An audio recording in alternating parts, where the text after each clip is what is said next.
নমস্কার বন্ধুরা, আজকে আপনাদের মাঝে শেয়ার করব নিরামিষ আলু ফুলকপির তরকারি। প্রথমেই পরিমাণ মতো আলু, ফুলকপি, টমেটো, মটরশুঁটি, কাঁচা লঙ্কা কেটে নিয়েছিলাম। পরে গ্যাস অন করে একটা পাত্র বসিয়ে দিয়েছি, তার মধ্যে দিয়ে দিয়েছি পরিমাণ মতো জল। জল একটু গরম হলেই ফুলকপিগুলো হালকা সিদ্ধ করে নিতে হবে। হালকা সিদ্ধ করে নেওয়ার পর একটা পাত্রে জল ঝরিয়ে রেখে দিতে হবে। ফুলকপি খুব বেশি সিদ্ধ করলে হবে না, হালকা 2 থেকে 1 মিনিট সিদ্ধ করে নিতে হবে। আরও গ্যাস অন করে একটা কড়াই বসিয়ে দিয়েছি। কড়াইতে দিয়ে দিয়েছি পরিমাণ মতো সরিষার তেল। এরপর সিদ্ধ করে রাখা ফুলকপিগুলো সামান্য লবণ হলুদ দিয়ে ভালো করে ভেজে তুলে রাখতে হবে। আর ওই তেলের মধ্যেই একটা শুকনো লঙ্কা আর 1 চামচ গোটা জিরে দিয়ে ভালো করে নেড়ে চেড়ে নিয়ে কেটে রাখা আলুগুলো সামান্য লবণ হলুদ দিয়ে ভালো করে ভেজে নিতে হবে। সমস্ত কিছুই আমি হালকা আঁচে ভেজে নিয়েছি, তাহলে আলু ফুলকপি খুব সুন্দরভাবে ভাজা হয়।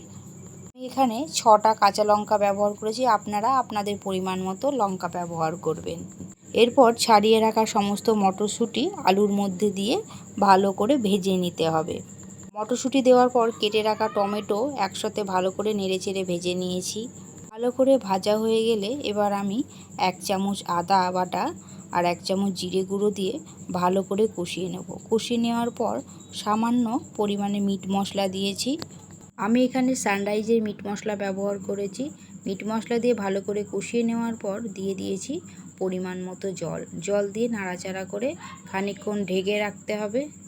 2 থেকে 5 মিনিট ঢেকে রাখলেই হবে, কারণ সমস্ত কিছু খুব ভালোভাবে ভেজে নেওয়া হয়েছিল, তাই বেশিক্ষণ ফোটানোর দরকার নেই।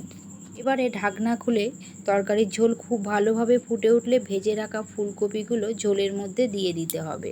ফুলকপিগুলো দিয়ে নাড়াচাড়া করে আবারও খানিকক্ষণ ঢেকে রাখতে হবে। আবারও 2 থেকে 3 মিনিট পর ঢাকনা খুলে যখন দেখা যাবে তরকারি খুব সুন্দরভাবে হয়ে এসেছে, তখন সামান্য পরিমাণে চিনি অ্যাড করে দিয়ে নাড়াচাড়া করে নেওয়ার পর সামান্য পরিমাণে গরম মশলা দিয়ে নামিয়ে নিলেই তৈরি হয়ে যাবে নিরামিষের দিনে দারুণ একটা রেসিপি। তরকারির ঝোলটা আপনারা আপনাদের পরিমাণ মতো রাখবেন। আমি সামান্য পরিমাণে ঝোল রেখেছিলাম।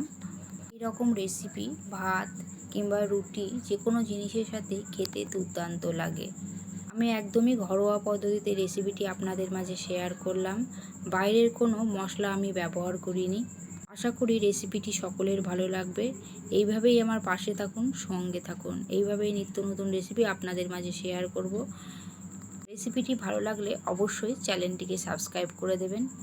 পুরো ভিডিওটি দেখার জন্য আপনাদের অসংখ্য ধন্যবাদ।